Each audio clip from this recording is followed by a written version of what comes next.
सरकारी व्यवस्था में गुरु चीज़ें अपनी रफ्तार से चलती हैं। सुप्रीम कोर्ट को एसबीआई ने कहा था कि इलेक्टोरल बॉन्ड हमको देने के लिए, उसका जो नाम है, डिटेल है, वो देने के लिए आप 30 जून तक का समय दीजिए।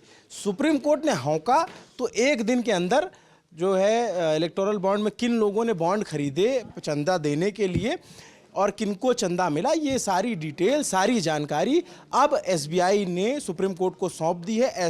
ऐसी खबर आ रही है। सुप्रीम कोर्ट को नहीं, शायद ईसीआई को सौंपी है। हमारे साथी निखिल साथ में है, ज़्यादा जानकारी वो बताएंगे। निखिल, क्या हुआ है?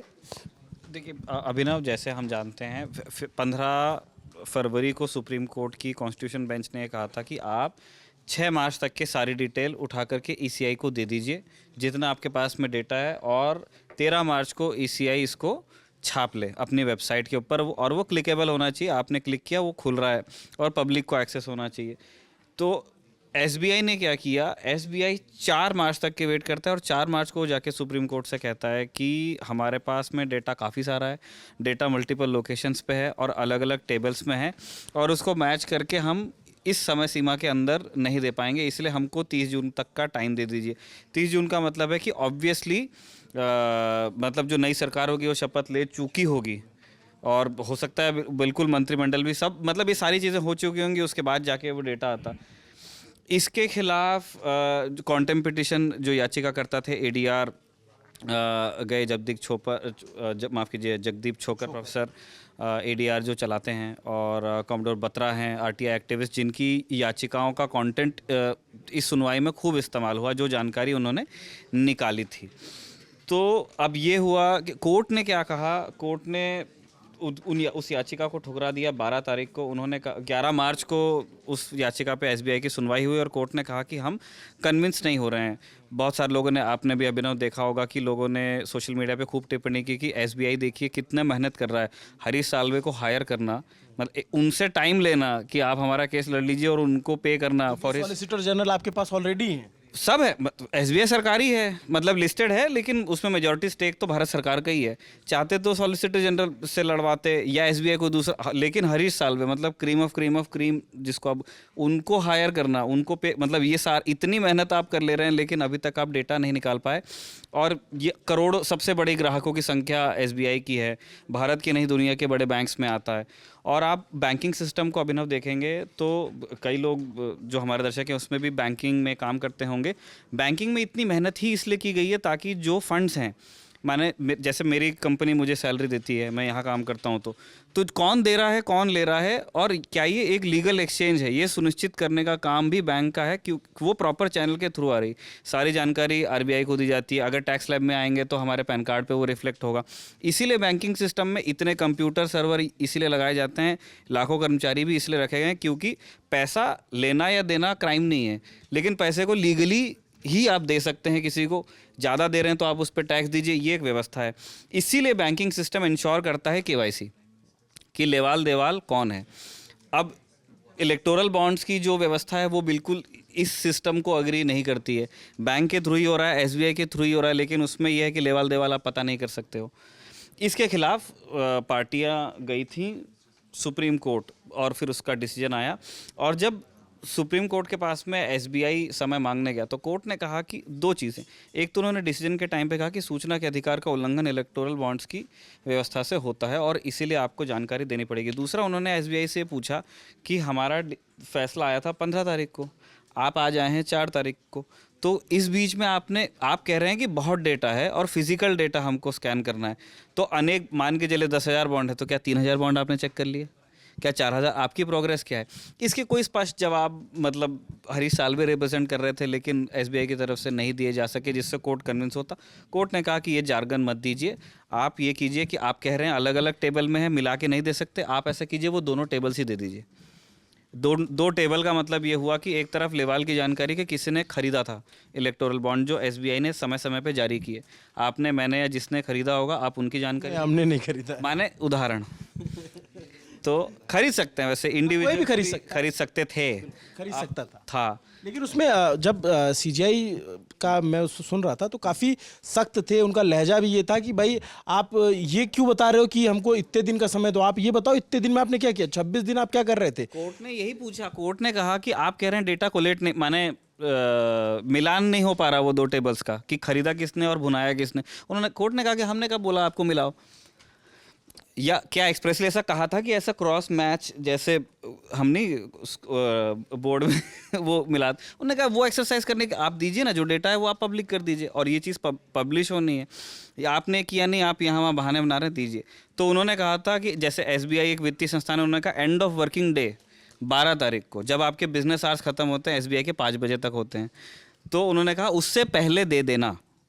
तो आज भी SBI ने जैसे सुबह से शाम तक का समय लिया ही, मतलब जो अभी टीवी पे खबर ब्रेक हुई है, अभी 7 बज रहा है, इसका मतलब उन्होंने शाम को बिल्कुल ख़त्म होते ही दिया है। ये डेटा भारत के चुनाव आयोग के पास में, चुनाव आयोग को 2 दिन में पब्लिश करना है, यानी और चुनाव आयोग को ये सुनिश्चित करना है कि 15 मार्च का जो एंड ऑफ वर्किंग डे है, उनके एंड ऑफ वर्किंग डे तक शाम 5 बजे, एंड ऑफ वर्किंग डे भी नहीं, 5 बजे से पहले, 5 तारीख है, 5 बजे है, तो वो आपको पब्लिश करना है। लेकिन इसमें एक बड़ी बात आपको ये नहीं समझ आती निखिल, कि जिस डेटा को देने में SBI ये कह रहा था कि हमें 30 जून तक का टाइम लगेगा, उस डेटा को 24 घंटे के अंदर दे दिया। आप कॉमोडोर बत्रा, जिनकी RTIs पे ये केस एक तरह से बेस था, क्योंकि उन्होंने बहुत जानकारी RTI से निकाली, वो RTI एक्टिविस्ट ही हैं, भारतीय नौसेना में अफसर रहे हैं, और वो अब सामाजिक कार्यकर्ता हैं। उनका ये अभी भी कहना है कि SBI जैसी मतलब जिम्मेदार संस्था, और वो एक प्रोफेशनल बैंक है, हो ही नहीं सकता कि उनके पास क्लिकेबल डेटा ना हो। बिल्कुल बहुत अच्छी जानकारी, और ये सारी जानकारी एक जगह एग्जिस्ट करती है, और SBI को देने में इतना समय नहीं लगेगा। ये जो कह रहे हैं कॉमोडोर बत्रा का कहना है कि मिलान असंभव है, मुश्किल है, फलाना ठिकाना, उन्होंने कहा कि ये डाटा ट्रेसेबल है, चाहता SBI दे सकता था। SBI का लेकिन अपना तर्क है कि हमने अलग अलग स्टोर किया है, फिजिकली स्टोर किया है, जो भी। लेकिन अभी भी 2-3 चीज़ें हैं, जैसे जितने भी राइट्स एक्टिविस्ट हैं, जितने जर्नलिस्ट हैं, इन्वेस्टिगेटिव जर्नलिस्ट हैं, वो मान के चल रहे हैं कि जब 15 तारीख को ये बाहर आ जाता है डेटा, तो चलो ठीक है, अलग अलग आएगा, लेकिन फिर भी संभव होगा, क्योंकि बॉन्ड भुनाने की वो ये होती है, मियाद होती है 15 दिन में बॉन्ड, वरना एक्सपायर होता है।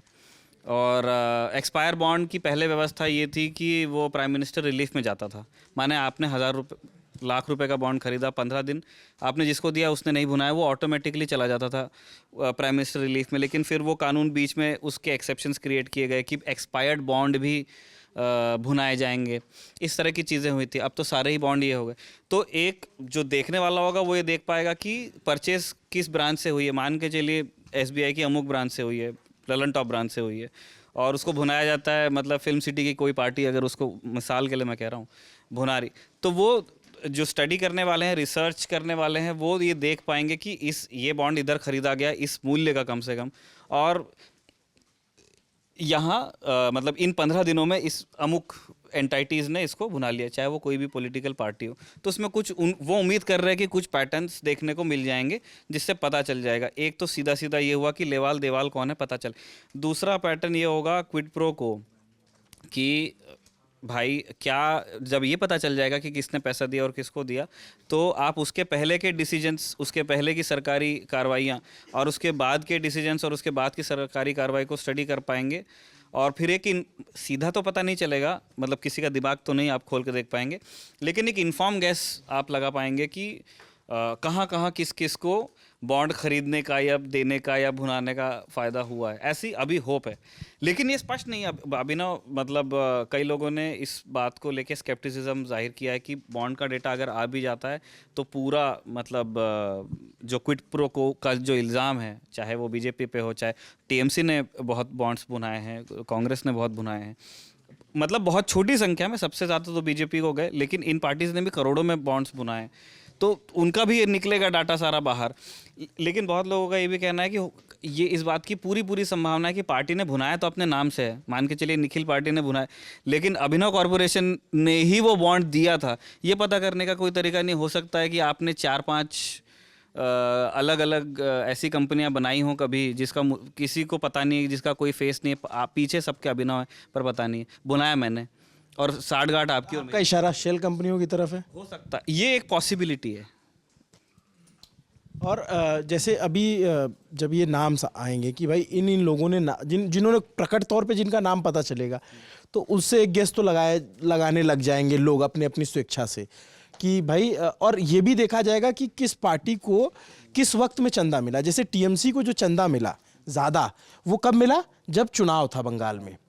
तो उसके बाद कितना चंदा मिला और उस समय किन किन लोगों ने चंदा दिया, अब सर जो सुप्रीम कोर्ट ने कहा वो तो उसका यही कहना था ना, एक इंडिविजुअल ने दिया है वो बात दूसरी, लेकिन अगर कंपनियों ने दिया और उसको अपने पक्ष में उसको भुनाया है या उन्होंने कुछ पॉलिसी में फ़ायदा लिया है या वो अपने फ़ायदे के लिए नियम बनवाए हैं, तो सवाल तो उस पर जो क्विड प्रो क्वो की बात है आएगी। और वो आपके ब्रांच वार डाटा अगर आता है कि कौन सी ब्रांच ने कब जारी, मतलब इशू तो एक ही जगह से होते हैं, कौन सी ब्रांच से बिक्री हुई थी, ये डाटा अगर आ जाता है बाहर पब्लिक होगा, बस ये पता चलता है थोड़ा थोड़ा, ये एडीआर के ही डाटा से हमने इससे पहले जो खबरें की हैं, अगर वो पूरा डाटा आ जाएगा तो उससे भी गैस, जैसे मान के चल एक टाइम खबर आई थी कि हैदराबाद की ब्रांच से खूब बिक रहे हैं, वो ऑब्वियस है उस टाइम पे जो रूलिंग डिस्पेंसेशन था वो उन्होंने ही ज़्यादा भुनाए होंगे, क्योंकि संभावना यही होती है कि जो रूलिंग पार्टी है उसको ज़्यादा जा रहा होता है।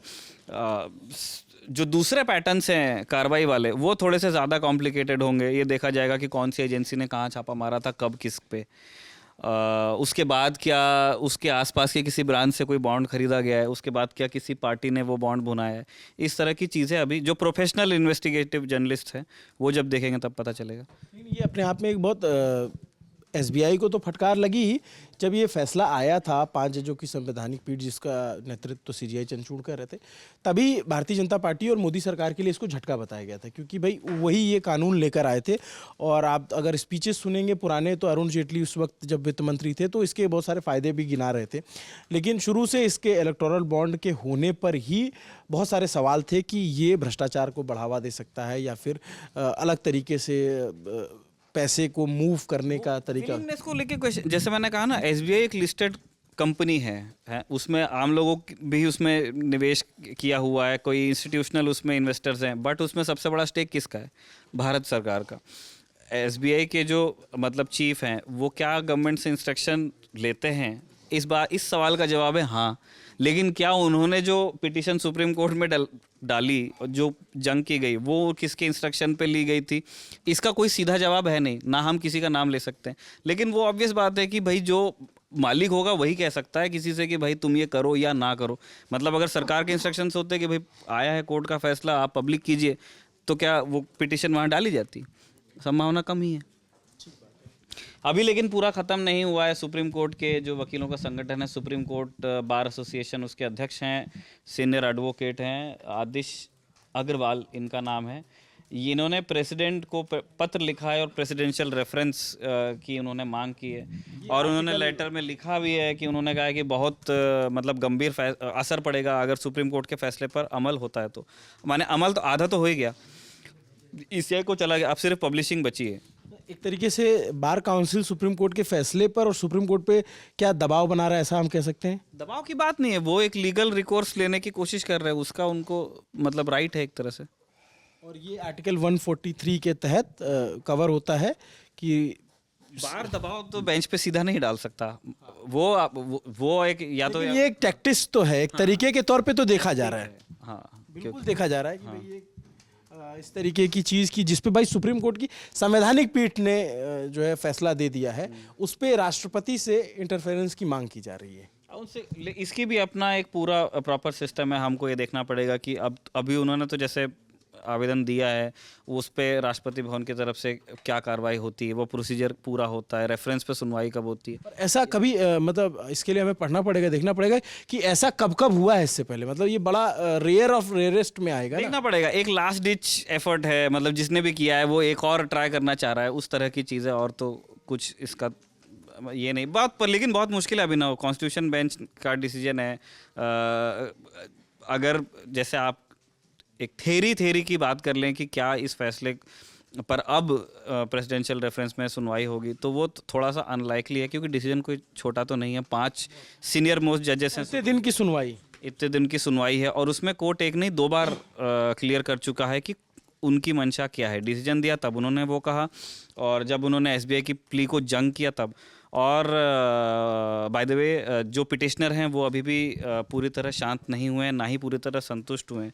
प्रशांत भूषण सीनियर एडवोकेट हैं और वो अपीयर हुए थे पिटिशनर्स के लिए, एडीआर वगैरह के लिए। उन्होंने कहा है कि अगर रेफरेंस नंबर नहीं आता है और डाटा कोलेक्ट करने के लिए ज़्यादा दिक्कत जाती है तो वो फिर से कंटेम्प्ट पिटीशन फाइल करेंगे, क्योंकि याचिका का मकसद और फैसले की भावना ये थी कि पता चलना चाहिए कि फंडिंग किसने की। और किसको की। आप अगर ऐसे कंफ्यूज करने के लिए कुछ भी दे रहे हैं, जार्गन दे रहे हैं, तो उससे कोई फैसले का मतलब टेक्निकली अनुपालना हो गई, लेकिन उससे मिला क्या? उनका कहना है कि हमको तो मतलब एंड प्रोडक्ट ये चाहिए, किसने लिया किसको दिया ये नहीं होगा।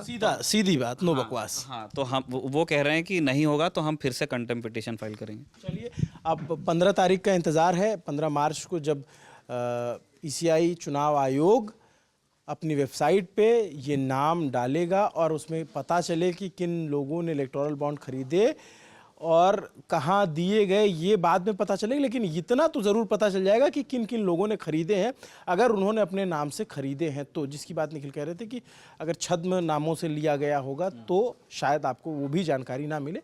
लेकिन 15 तारीख का शाम 5 बजे से पहले ईसीआई को ये डाटा उपलब्ध कराना होगा। और 12 मार्च की तारीख बड़ी ऐतिहासिक है। 12 मार्च की तारीख को एसबीआई को देना पड़ता है इलेक्टोरल बॉन्ड। 12 मार्च की तारीख को सीएम खट्टर का इस्तीफा हो जाता है। 12 मार्च की तारीख को सन 1930 में दांडी यात्रा निकली थी। वाकई 12 मार्च ऐतिहासिक है। देखते रहे दी ललन टॉप। मेरा नाम अभिनव पांडे है, मेरे साथी निखिल हैं। शुक्रिया। एक दिन पहले सीए पर भी, जिस दिन सुप्रीम कोर्ट कहती है कि अब आपको ये डिसीजन मानना पड़ेगा, सीए पे भी ऐलान हो, बहुत दिनों से पेंडिंग भी था। तो ऐसे बहुत सारी खबरें आ रही हैं। 12 तारीख की ऐतिहासिकता के साथ साथ 11 तारीख की भी थोड़ी सी ऐतिहासिकता है। आपको ये पूरी जानकारी कैसी लगी कमेंट करके ज़रूर बताइए। देखते रहे दी ललन टॉप। शुक्रिया।